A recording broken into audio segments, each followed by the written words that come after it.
Kedatangan saya ke Kota Batam pertama berdasarkan surat kuasa yang diberikan oleh Caroline sebagai legal advisor ataupun penasehat hukum.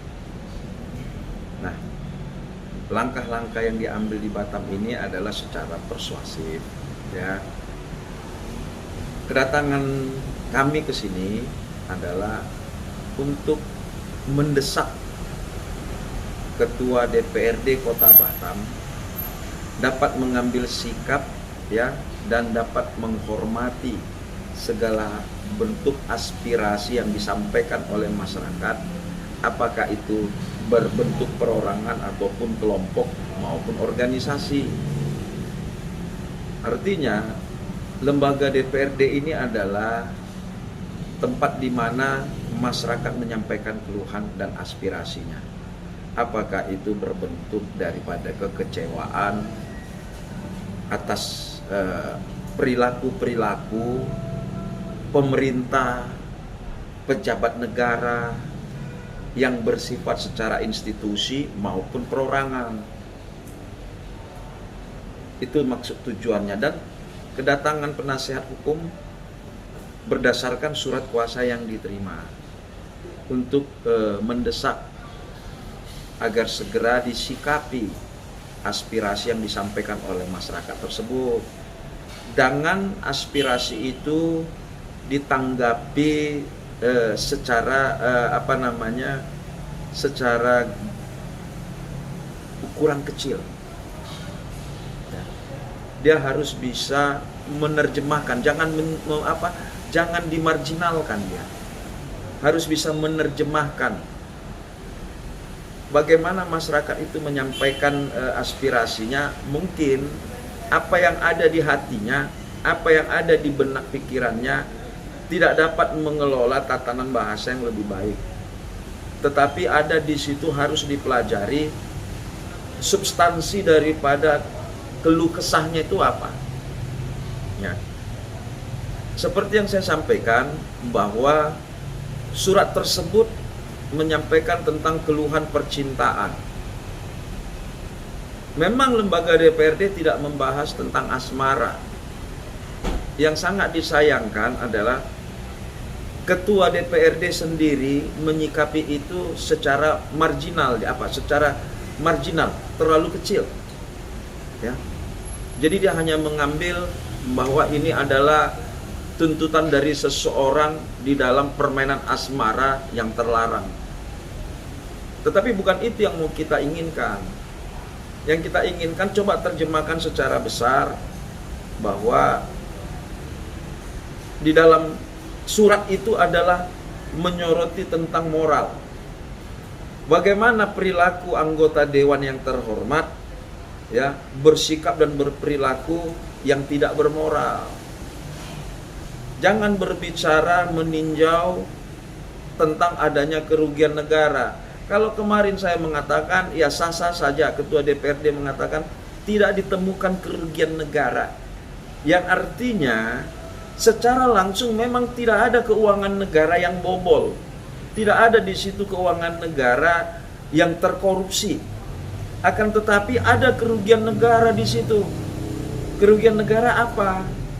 Yaitu tadi memberikan fasilitas, memberikan honor, memberikan segala-galanya hak yang dibebankan kepada negara agar dapat mereka pakai pada porsinya sebagai pejabat negara. Jadi kalau itu dipakai dengan yang tidak baik, dengan status sebagai pejabat negara, kemudian berperilaku yang tidak sesuai dengan dengan maksud dan tujuan sebagai pejabat negara ini, tentu negara mengalami kerugian, mengeluarkan fasilitas. Itu kerugian negara. Tidak secara langsung negara itu dirugikan adanya suatu anggaran yang diselewengkan, tidak. Bukan itu maksudnya, tapi tetap negara mengalami kerugian, memberikan fasilitas, memberikan akomodasi, memberikan segala-galanya menyangkut kinerja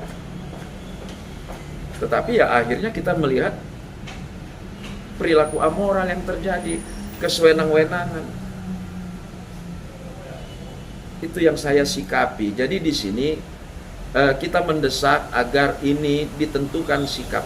Ini adalah moral yang harus ditindak tegas.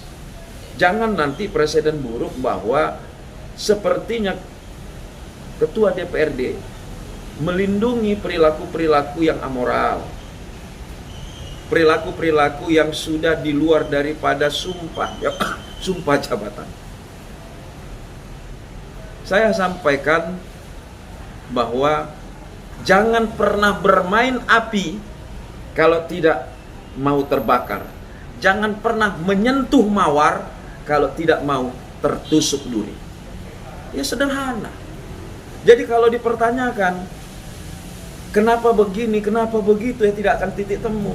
Ambil sikap tegas, putuskan di dalam lembaga, berikan kewenangan kepada partainya, lakukan apa yang semestinya dilakukan agar tidak tercoreng anggota-anggota dewan yang lain. Jangan sampai nanti masyarakat menilai bahwa semua ternyata anggota dewan itu begitu. Jangan.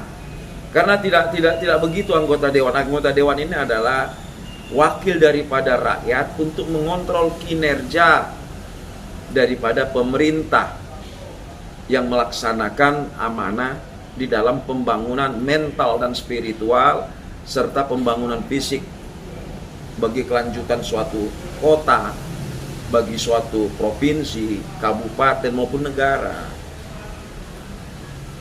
Jadi jangan disalahartikan kedatangan kami sebagai penasehat hukum bukan untuk memperkeruh, tetapi untuk menjernihkan. Kalau memang ada miskomunikasi, kita sikapi miskomunikasinya. Kalau ada kesalahpahaman, kalau ada yang merasa dirugikan, tentu kita akan lakukan perbaikan. Nah ini kedatangan kita jangan dianggap yang negatif gitu. Mungkin masyarakat itu tidak semua bisa memberikan pemikirannya untuk tidak baku, ya. Karena apa? Surat seorang masyarakat, seorang wanita, ya, merasa terzolimi dengan adanya bujuk rayu, kemudian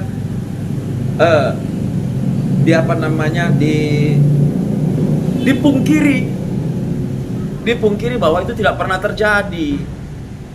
Bagaimana bisa seseorang menyampaikan demikian kalau itu tidak pernah terjadi? Kalau memang itu tidak pernah terjadi, saya sarankan kepada oknum tersebut agar menempuh upaya hukum. Agar menempuh upaya hukum artinya oknum tersebut, ya, sudah tercemar oleh perbuatan seseorang. Ini yang mau saya sampaikan, ini yang mau saya tegaskan. Lakukan upaya hukum, proses hukum, supaya kita tahu jawabannya. Iya Pak, ini Pak, kalau apabila usaha Bapak dengan DPRD Kota Batam ini tidak membuahkan hasil, kira-kira sampai kemana di bawah ini Pak? Ya begini, kalau DPRD Kota Batam tidak merespon, tidak menanggapi, pertama saya menduga, ya, takut apabila ini disikapi dan ditanggapi, mungkin bisa saja nanti banyak wanita-wanita lain yang muncul, banyak Karolin lain yang muncul. Ini yang saya khawatirkan. Tapi kalau transparan, mari. Beranikah? Jujur? Ini yang saya inginkan gitu loh. Nah, jadi saya menduga ke sana. Boleh dong saya beropini yang negatif? Boleh. Saya menduga yang negatif? Boleh. Tapi saya tidak menuding. Saya menduga ada rasa kekhawatiran, ada rasa ketakutan akan muncul Karolin yang lain. Ini dia. Ya kan?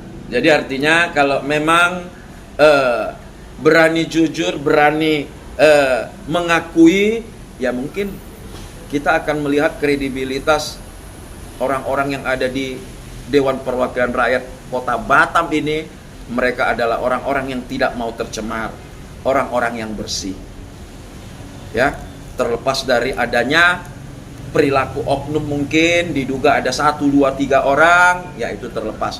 Tetapi kita tidak menginginkan adanya nanti, ya saya menduga image daripada masyarakat terhadap lembaga DPRD Kota Batam ya sudah buruk, negatif. Ya sama saja mungkin kenapa Caroline ini tidak ditanggapi, ya mereka takut dan khawatir muncul Caroline yang baru. Pasti sampai, ya pasti sampai. Dan saya berharap ya akan bertemu dengan Ketua Umum Surya Paloh, yang mana kita ketahui seorang Ketua Umum Partai Nasdem Surya Paloh adalah orang yang berintegritas, orang yang tegas, dan orang yang tidak mau memberi ruang, memberi toleransi ya apabila ada kader-kadernya yang menyimpang. Saya yakinkan itu. Dan saya pasti ya keluhan ini apabila nanti ya ada waktu dan kesempatan yang diberi oleh ketua umum, tetapi namun sebelum sampai ke sana saya akan melayangkan surat. Ada beberapa surat nanti yang akan saya layangkan untuk memberi sinyal kepada ketua umum Partai Nasdem Bapak Surya Paloh. Ya, karena kita tahu sekecil apapun permasalahan yang terjadi, beliau sangat-sangat sensitif dan beliau tidak mau ya partai ini dicemari dan dikotori oleh perilaku-perilaku oknum-oknum ya yang mempunyai tempat dan kedudukan melalui Partai Nasdem. Saya mendatangi kantor DPRD Kota Batam sekira lebih kurang pukul 11 siang. Tujuan saya ke sana adalah menyampaikan surat untuk mengklarifikasi tentang adanya aspirasi Caroline ya, yang merasa kecewa, yang merasa terzolimi. Kalau kita berbicara Caroline ini bukan istri sah ya, tapi apakah tidak boleh orang yang merasa terzolimi, orang yang telah dirugikan ya oleh seorang oknum yang notabene-nya adalah pejabat negara tingkat daerah kota, yaitu seorang anggota DPRD ya yang melakukan diduga penzoliman ya, penghancuran. Apakah nggak boleh ini melapor? Apakah tidak boleh? Artinya ini memberikan kesempatan kepada pihak-pihak lain, sepanjang dia tidak resmi, sepanjang dia tidak terdaftar, sepanjang dia liar, maka tidak perlu disikapi. Nah ini yang akan terbit nanti opini masyarakat. Jadi artinya janganlah memberi ruang walaupun itu tidak resmi, tidak sah, ya jangan memberi ruang. Justru yang tidak resmi, tidak sah inilah yang harus ditindak tegas. Jadi jangan hanya proyek yang tidak sah, bangunan yang tidak sah disoroti, yang tidak memiliki izin disoroti. Nah sementara moral tidak disorot gitu loh. Apa target dan juga diinginkan Ibu Caroline terkait kasus ini?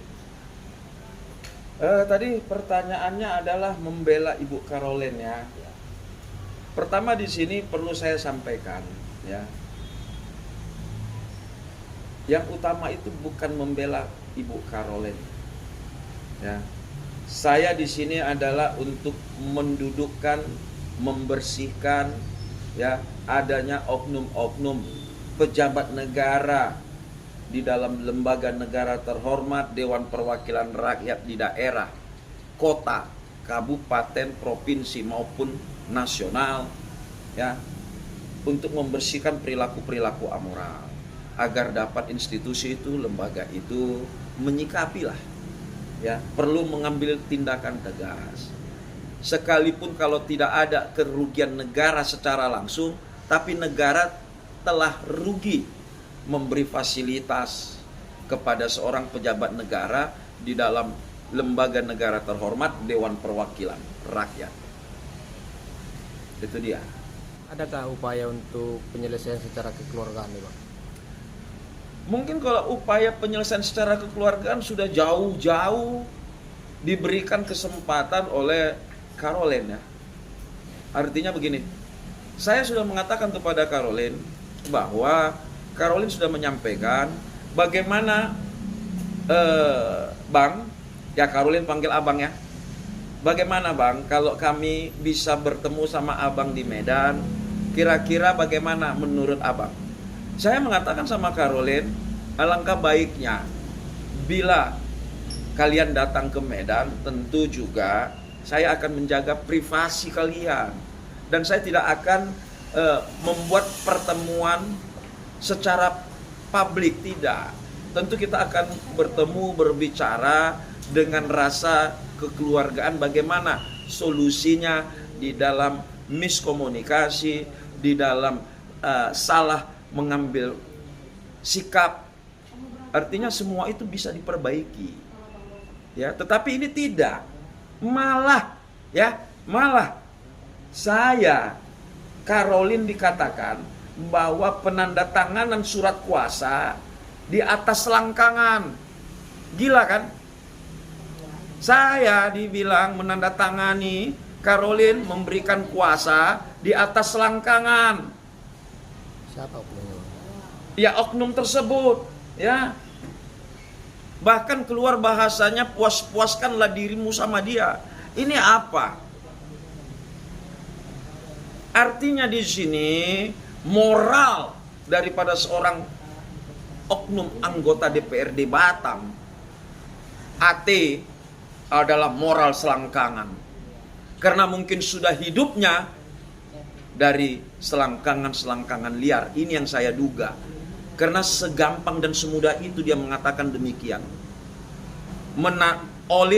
Caroline menandatangani surat kuasa di atas selangkangan, dan itu ada semua bisa dibuktikan dengan chattingan-chattingan. Miris kita melihatnya. Miris saya membacanya. Jadi apakah, ya, dia berasumsi saya ini juga seperti dia perilakunya, dan kemudian, ya, dia memperlihatkan video-video negatif tentang saya. Saya nggak peduli, ya. Saya dituduhnya bandit, ya. Kalau bandit, ya, identik dengan kejantanan. Tapi kalau bandot, identik dengan pejantan. Nah ini dia, beda bandit sama bandot. Itulah, ya, karena saya dituding bandit, Caroline dituding pemeras. Jadi mana ini? Artinya dia memperkeruh suasana, ya, dia memperkeruh gitu loh. Jadi nggak usah begitulah, harus sudah punya kedudukan terhormat, ada dong pemikiran yang cerdas dan terhormat. Tapi ternyata miris, bisa mengatakan penandatanganan surat kuasa di atas selangkangan si Olin, di atas selangkangan Caroline. Gila. Itulah dia jawaban saya. Oke Pak, terkait ini Pak, bolehkah kita tahu Pak bahwa berupa tujuan atau yang diinginkan Caroline sendiri dari kasus ini? Awalnya saya sudah sampaikan, ya, setidak-tidaknya marilah mengambil keputusan yang jantan, ya. Kalau ada menjanjikan sesuatu secara lisan, mari tepati. Karena sumpah pun diucapkan secara lisan. Ah, itu dia, ya. Kalaupun seorang Caroline menuntut haknya, kalau dia menuntut haknya, secara jual beli, ya bayar dong. Ya, bayar dong. Kalau seperti saya bilang, kalau di banyak ada beberapa orang menuding bahwa Caroline ini tidak ubahnya seperti pelacur. Ya, saya hanya mau balikan kepada mereka yang menuding dan kepada orang yang menuding Caroline pemeras. Kok mau lu bermain sama pelacur? Heran aja, kok mau bermain sama pelacur? Terus yang menuding ini, yang ikut memanas-manasi ini, saya hanya berasumsi bahwa mereka pernah traumatik. Ya. Saya banyak membaca di media sosial ada segelintir orang menuding, ya.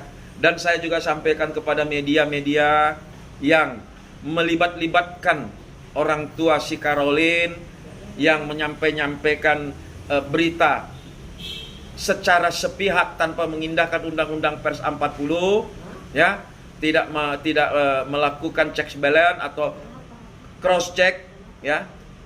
Ini hati-hati aja. Karena sudah dikumpulkan semua alat-alat buktinya. Jadi ada yang sekarang sengaja dipakai oknum maupun beberapa media untuk menyerang Caroline. Mau tidak mau, ini pasti akan berproses secara hukum.